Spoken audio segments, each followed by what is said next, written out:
This is the sky, and we're getting some clouds coming in.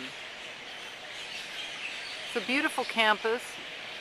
We're here talking about what is dignity and why it is important to us. Why is dignity important? It just is. This is the campus of Hawaii. I'm here. It's a little dark there. I'm listening to the birds. Can you hear all that? Very noisy. I'm here at the Human Dignity and Humiliation Studies Conference, and it's gonna be good. So we applaud you for your heroic efforts to be here, and keep in mind that our intimate group is supported by over 1,000 members of the network. We have 230 members of our distinguished global advisory board, and all of them are with us in spirit as we start this conference today. So keep them in mind, and if you get a chance, be sure you visit the website and learn more about their work. Now, for those of you who are new, this is a co-created program. We really run a program that's completely different from our usual professional setting because we try to create a program that's more in line with the principles and values of human dignity and humiliation studies. So you're the most important part of the program. And because of your efforts, we have a fantastic program planned. I'm very excited about the presentations and our conversation throughout the program. So, I'm Linda Hartling. I got into this work by being the developer of the first scale to assess the internal experience of humiliation and fear of humiliation in 1995. I went on with my work to Wellesley College, where I was the associate director of the Jean Baker Miller Training Institute, which is known for relational theory, and I was able to combine humiliation theory with relational theory. And just last fall, I turned over my responsibilities at the Jean Baker Miller Training Institute so I could work in full-time support as the director of the Human Dignity Humiliation Studies Network. Now, for those of you who know about working in an extreme nonprofit group, you would understand that being the director means I get to work directly with almost everything that needs to be done. But in particular, I get to work with Evelyn Linder, who does the work of 15 people. I think you probably know that by now just from her emails. And she's actually been keeping me on my toes, training me for more than 10 years. So they're wonderful people. Yeah. They work with, they do the kind of work that we talk about. So Auntie Faye works with at-risk children and has been able to help a number of them. So she was very kind. So for this group, I had to call her and I said, I think I want to give Liz to this group also, and she was kind. She delivered it at 10:30 yesterday. It was wonderful. There's really not much food here because we didn't know how many people are coming. We even cancelled your lunch. Oh my God. So that's yeah. So tomorrow is going to be tricky. Today we still have all the places on campus open. So there's Subway next door, but I think the nearest place is India Cafe from where I was going to cater the food. But if you're not even 20 people, then it's not economical for him to cater to us. So we have to sort of guarantee him $300 for lunch and afternoon and morning tea and snacks, then he will serve us. So I guess, since we didn't know how many people were coming, yesterday we decided we just cancel it, and so I talked to him and he was happy. He didn't object to that. But we can walk to India Cafe, which is just in that direction, 50 steps, and we can have lunch there. For tomorrow we'll have to think, so maybe we'll go get bentos or something. So we're going to improvise as we go. I don't drink tea, coffee, but and so what I did for the last conference was we had healthy fruit juice and water here stacked up. If you want to do that, we can do that for this one also. Or we can all go in our coffee, in the coffee break, we can go and get coffee either at Paradise Farm or at Campus Center. That's where we took the coffee today. Let's see, on logistics, the bathrooms are... And I will introduce our work more later. Now I would like just to briefly say what we do the next days. We start with an introductory morning today. until lunch. And after that, we will start our open space experience. Normally open space means that people come together and then they make the program on the spot. We have adapted that and we have made a little bit of the program already in advance, which you see here, which is kind of adaptation of this open space approach. And we will invite on the third day Gary and others who are not yet here to give their presentations. And Linda will explain more about the open space technology. The open space technology basically had its origin in the observation that people had at normal conferences, that the most exciting moments were during the coffee breaks. And they said, why don't we make a conference only of coffee breaks? Why don't we just use that format? And so open space technology has come out of this observation. As I said, Linda and we were sitting together and seeing all the kind of suggestions and proposals for talks and presentations that had come in beforehand.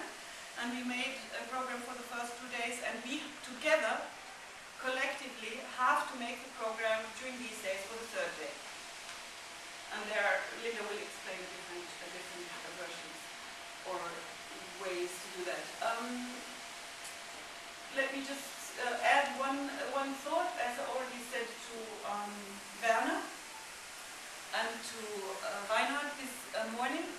We have some people here who are part of our network since many years of the United Nations. I think that the United Nations would look very different. He has done something in 1948 when the Human Rights Declaration Convention was signed. Eleanor Roosevelt was there. He has done something that I think few people can fathom.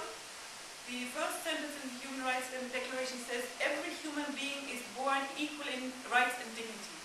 And it says every human being. It doesn't say every American. It doesn't say every European is born in equal. No, every human being. Every human being. And Gary took that, literally in 1948 in Paris, supported by Eleanor Roosevelt, and he said, I'm no longer an American citizen. I'm a world citizen. I exercise my right to take this sentence literally. And he did that, and he does that since. And so since then he has the world, a movement, and I have his world passport. And I'm going to get one. So, yes, let's all sign up. I give it around. So Gary has campaigned, and then he ran for president in the United States. That's many years ago. So he has campaigned for a whole lifetime in a way that somehow goes beyond most people's imagination. So we have a very wide variety of people here in this room. Pioneer in the field of community psychology, who in 1991 edited a series of articles in the Journal of Primary Intervention on the experience of humiliation. For many of us, he was sort of the start of a conversation. And if you haven't read that series of articles, those journals, I highly recommend them. Don, I worked with Don in my doctoral degree, and he joined us, believe it or not, in 2003 when he was 80 years old at Paris at our first meeting on human dignity and humiliation studies. It was incredible. And he brought to us his perspective of how to approach this really difficult topic of humiliation, which he called appreciative being, because he felt that was appreciative practice was part of an antidote to humiliation. Now let me tell you a little bit about where this comes from. How many of you have heard of appreciative inquiry? I'm sure plenty of you have heard about this particular approach. It's sort of a philosophy and a methodology for doing research. We've kind of created our own version of this philosophy and methodology that's really grown in the inspiration. We dignify when one another we respect. A conference we dignify when we interact with effect. A conference we dignify when we express our appreciation. A conference we dignify when we always seek conciliation. A conference we dignify when humiliation we deplore. A conference we dignify when humanization we explore.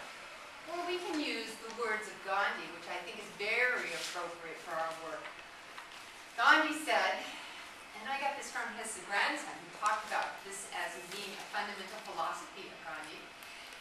we said, keep your thoughts positive because your thoughts become your words. Keep your words positive because your words become your behavior. Keep your behavior positive because your behavior becomes your habits. Keep your habits positive because your habits become your values. And keep your values positive because your values become your destiny. That's from Brihad Aramika Upanishad. Say that again. It's from one of the oldest Upanishads. That That, this whole world is messed up because, I'm putting it in my own words, because we go back to the guy who said, I think, therefore I am. Oh yes. That's baloney. If you ask Koreans, they'll tell you, I feel, therefore I am. And I want to introduce Dr. Vichal Kim. I think everything we have, the 5 principles we have, goes back to what he discovered. I'm sure he's a cross-cultural psychologist. He was educated in Canada. Yeah. So I'm sure he lived every day, and he probably shook his head every day when he was going to graduate school. That darn thing doesn't make sense. Yes. I think therefore I am. No, I feel therefore I am. And when you think about it, the 5 principles really capture more of that affective part, which is, it's my pen name. I also write poetry. And since I took it when I was young enough, we have to register before taking high school exam in Nepal, in grade 9. And so we had to write our name and we had to fill out the details. And so I wrote my name, Dharun Prakash Sharma Bhavut. And I sort of sneaked it in without letting my father know. And so he was surprised when he learned that I had added that name. And a lot of people take, youngsters take names like, I'm crazy, I'm this, I'm that. So he at least thought that this is decent. But that has become family name for my wife and children. So it's completely okay to just call me Babu, or call me Professor Bhavut, or Dr. Bhavut, or whatever. So I prefer to be called Goel Babu, because that's the name I gave myself. It's pronounced soft Bhavut, which is not in English language, so when in America I basically say, call me Babu. But it's Bhavut.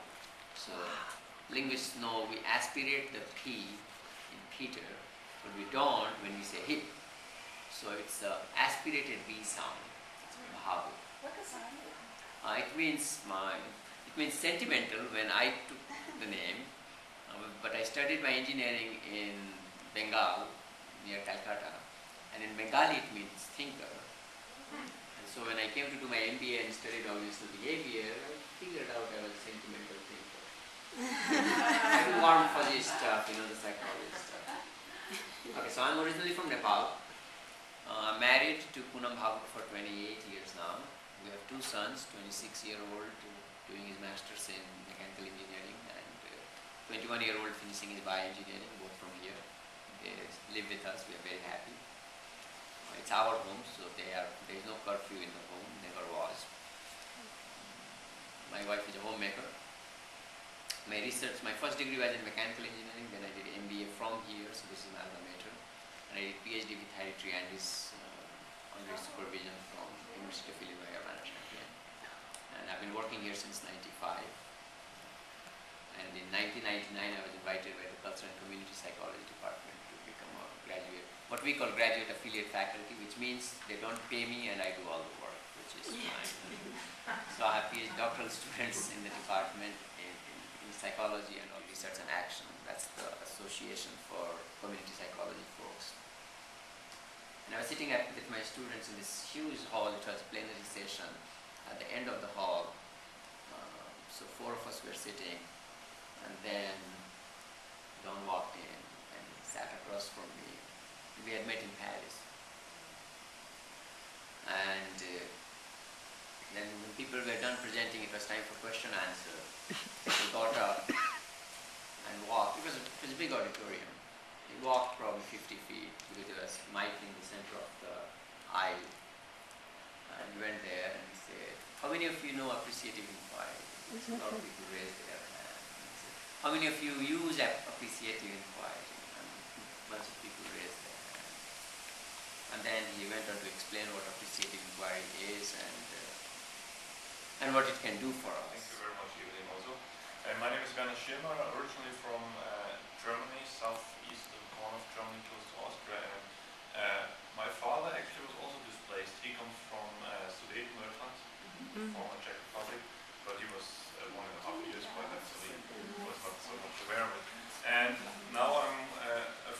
living in Sweden also for the last 4 years, and I'm working on a sociological research project on respect. So we're working on a theory of respect for social science. And maybe I also can say how I got in contact with the network. There was actually a friend of mine with whom I studied together is a political scientist and working in international relations, and he found an article written by Reinhard Wolf in a German international relations journal, and so I read this article, and there I found a reference to Evelyn's book, Making Enemies, and there was the reference to your webpage, and so I saw the webpage and got interested, and then I just contacted Evelyn, and that I liked the book and it was interesting for our research, and 5 seconds later I got the electronic answer, something like, you shouldn't expect any answer in the next few months. Like and I said, oh my goodness. But the next morning I had an answer, a very personal answer. I was very grateful for that. And so that's how I got into contact with this network. And Werner, you're going to be talking about your work. I'm very excited about that. Could you say a little bit more about your presentation right now? Yes, I can do that. So this will be tomorrow afternoon. It's the folk concept of respect. That's what we call it, my colleagues and I. And folk concept is maybe a bit too, I would say, it goes a bit too far. It was just steps toward a folk concept, what people out there, how they would interpret respectful and disrespectful behavior. And what we did there was, but I will explain it a bit more, of course, more in detail tomorrow. It's can people discriminate respect from consideration? Can they discriminate respect from tolerance? So they see difference there. And yeah, so we did some field experiment studies, but I will explain a bit more tomorrow about that. And there's maybe one thing I have to add as well, because in progress a tiny mistake. 10 minutes, 6 human beings will have made a circle of the Earth in the space station. They go around the Earth every 90 minutes, 17,000 miles an hour, our fellow humans. That's a footnote to, like him, I'm a global troublemaker. To me, the world is a stage. I was trained as an actor. I've had 4 Broadway shows. Oh my God. I didn't know that. My first show was at the Imperial Theater in New York. It's called Let's Face It. It was Danny Kaye's first show. Oh my gosh. I was his understudy, Wow. You're blowing me away. waiting for him to drop dead after 18 months. From the building right next door in the political science department here at the University of Hawaii. My work is in international relations with emphasis on human rights, especially in relation to children and food issues, the hunger problem in particular. Tomorrow I'll be talking about the humiliation of hunger. And listen to the backgrounds and histories and the roots of some of your issues. I can tell you that the roots of my interest in the hunger problem were indicated in the subtitle of my first book on the problem, which was 1985. That book title is called The Political Economy of Hunger, but the subtitle is The Silent Holocaust. I've come to see with some clarity, I think, that the fact that around 10 million children die before their 5th birthday every single year has to be viewed as a form of genocide. Has to be viewed as a form of genocide. Only technical differences with more conventional. And yet, where's the outrage? Where's the notice? Trouble with Native Hawaiian communities. But I'm here because I want to learn from all you academics and non-academics. Oh, and I have 2 Hanai nephews. One on Molokai and one on Big Island. So I was, and they're male Native Hawaiian, and they're like 18 years old. So it was interesting to me to read Evelyn's book and kind of look at how they've kind of been humiliated in this culture in these towns. We're so glad you're here, Christabel. Thank you. A hug. Oh, we have one more. Oh, quick, give a hug. Yay. And now, Rick. Worked in public schools as an administrator for about 25 years. And then left that in the last 10 years. I was the administrator for the School of Physics, kind of going full circle. at Brandeis University, and I retired from that last summer to move back to Oregon, where I was actually raised in the Midwest, but Linda was from Oregon, to move back to Oregon with her father, and to commit my life to supporting Linda. She's my awe and wonderment every day.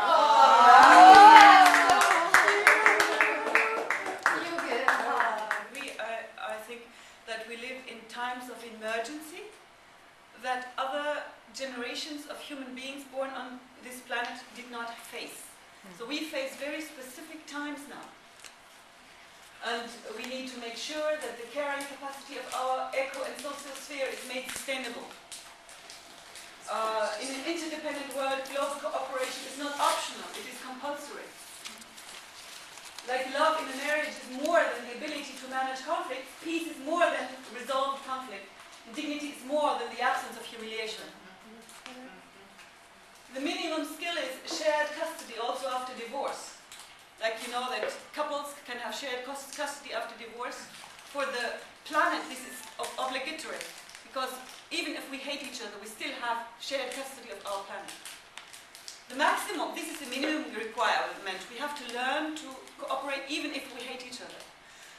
But the maximum would of course be nice, namely that we all learn the Mandela-like ability to turn enemies into friends, to create I-thou, what Martin Buber calls I-thou. Global, religious versus secular, rich versus poor, violent versus non-violent, the entrepreneur versus nurturer, right versus left, government, big government versus small government. I think all these are false choices. We should not think in dichotomies, I think, and not in false dichotomies. I think framing principles, for me, most important framing principle is unity in diversity. It can be operationalized through the subsidiarity principle, which has also other names. It can be the holons. There are other conceptualizations of this. The European Union uses the subsidiarity principle as its core principle. And then I think appreciation, or satyagraha, not the appreciation of meek smiling. Linda, you said, let's happy. Mindless happiness. Mindless happiness. It's not mindless happiness. It's a very, very, very tough thing. Like agraha is firmness, force, and satya is truth, love. Satyagraha, I think, is a good word for the appreciative approach we want to use. For me, these are three core principles that work good together to think of a future vision for the future. So this is our network, Global Fellowship of Like-Minded Academics and Practitioners working for a new future for humankind, and we want to work for new structures rather than losing energy in fighting against old structures. We have three activities: research, education, intervention. And we have the appreciative approach really represented here through Linda and her work with Jean Baker Miller.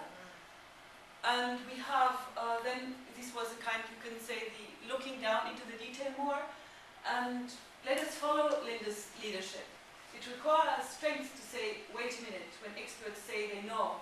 Linda has this strength. We all have blind spots and are blind to our blindness. Let us help each other see. Let us listen each other into voice and into vision. This is what Linda's strength is. Let us follow her. Linda and I and our core group, we build the root, the unity, unifying root and trunk, and we invite you to build the diversity of branches. And I think, and there are a lot of fruits that will or have already grown on these branches. And here is now the end of me as the unifier, the convener. I'm now entering into the second role of a researcher. So I switch roles now. But in between, I would like to invite Linda to bring us the good news of our network. Yes, I have a list, and I'm looking for my notes. Maybe they were. Many notes. Oh, right there. Perfect. Many things. Oh yes. I mean, we just made a quick list of the. Good. Evelyn, did I learn the right notes? So. We need to cooperate. My question: what is the strongest force that keeps us from cooperating? And the intuitive answer that came to me in around 1995 was humiliation, dynamics of humiliation. Both from European history, you have this story of humiliation, and I was a clinical psychologist for many, many years, and when families humiliated each other, family members, the family could not be reconciled. This was the strongest force that was an obstacle to reconciliation. So I went to the library, it was in 1995, 96, and thought, okay, if humiliation even can trigger war, there must be a huge amount of literature. And there was almost nothing, as I told you before. So I thought, wow, here is a big hole in academia. Let me try to research that. I had this 4 years research project, and the UN department at the Norwegian Foreign Office, Foreign Ministry, the Norwegian Foreign Ministry paid me a stipend for this doctorate. And they sent the money to the Norwegian Research Council, and they sent the money to the psychology department at the University in Oslo, where I had my little office when I was not in Africa. So, so this was somehow the story until I got there. So you see that's already, and I could only survive my research. I had a tiny scholarship, I had no money to be in Africa. I was basically doing my field research without money in Africa. So I've never heard that question before. I need some time to think it over. Okay, not bad. That was good. In Seoul, at the International Society for System Sciences, I happened to meet Ilya Prigogine. You know, he's the second Einstein, Professor Count, Doctor, Professor. He's passed away. So I asked him this question: is a non-killing society possible? Second Einstein, physicist, Nobel chemistry. Here's what he said: I don't know. I don't have the scientific basis to answer that question. I watched him in that meeting. He asked him all these complex questions about entropy and everything. And he's the only great man in the world I've ever seen who says, I don't know. And it was good. Okay, go on. The Jains of India, he knows this. The Jains, earth is life, right? Water is life. And the fire is life. And air is life, obviously. Without it, we can't breathe. That's the whole planet. That's why we're all alive, we can breathe. And so, the atmosphere is life. So,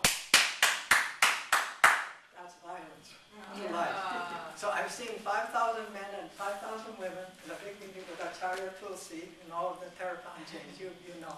And they're all doing this. Now try it out. And then let yourself go. And look around, see what you see. Twinkle, twinkle, little star. There's a kind of electricity going on. Now you just got an alternative. Thank you. Thank you. You have to be brave sometime. When everybody else is clapping and doing that, you look really good. Proceed in 4 parts. First of all, I'm going to tell you something about my definition, my understanding of respect and how it relates to dignity and humiliation. Second, I will tell you why I believe that disrespect promotes conflict between states and also persons, of course. And third part, I will present some ideas why I think that respect promotes cooperation, even in the international sphere. And finally, in the conclusion, I will tell something about the impediments to a more respectful domestic and international society. So, first of all, what do I mean when I talk about respect?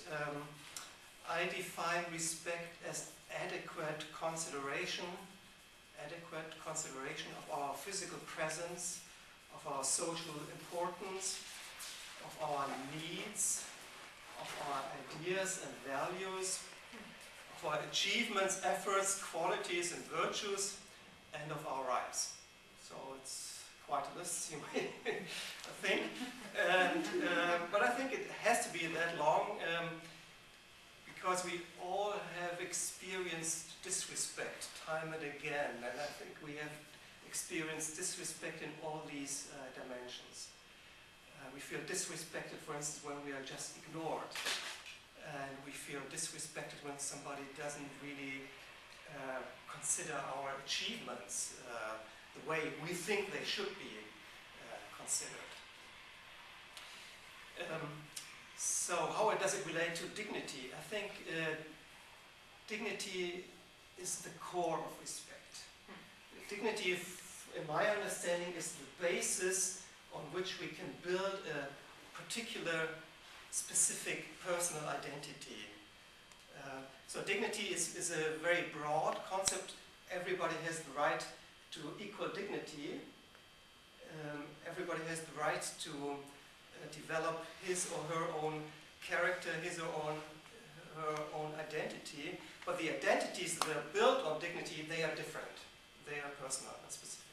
Learn something, Minister, understand, ameliorate, and prevent such conflicts wherever and whenever they occur. It is one world. We are our brothers and sisters' keepers. And we need to increase that consciousness many-fold. So a couple years ago, I presented at the Cultural Academy about how we need to explore collaborations and projects to reduce large-scale intercultural conflict. And I asked for questions. What do we know that we can contribute to the prevention of large human-made tragedies, such as Darfur, etc., to the amelioration of inter-ethnic relations and major conflicts, and reconciliation after such conflict? What don't we know we need to find out through further research? What can we learn from practitioners focusing on ethnic conflict, war, and prejudice reduction to make our research more likely to be used? I'm not interested in academic papers. I'm interested in doing something that has an impact in the real world. How can intercultural knowledge, as well as knowledge of peace and conflict resolution, be brought to the attention of policymakers, the public, and other stakeholders to have a greater impact in situations involving ethnic cleansing, war, and other tragedies? So this ends day one of the Human Dignity and Humiliation Studies Conference here in Honolulu, Oahu. And I've just dropped the ladies off, and I've escaped to the beach for a while to have some quiet time and reflect upon some of the issues and ideas that we had regarding peace and how we get there. Perhaps today presented more questions than answers, but that's okay. I think that's what it's all about. I think that's what it's all about.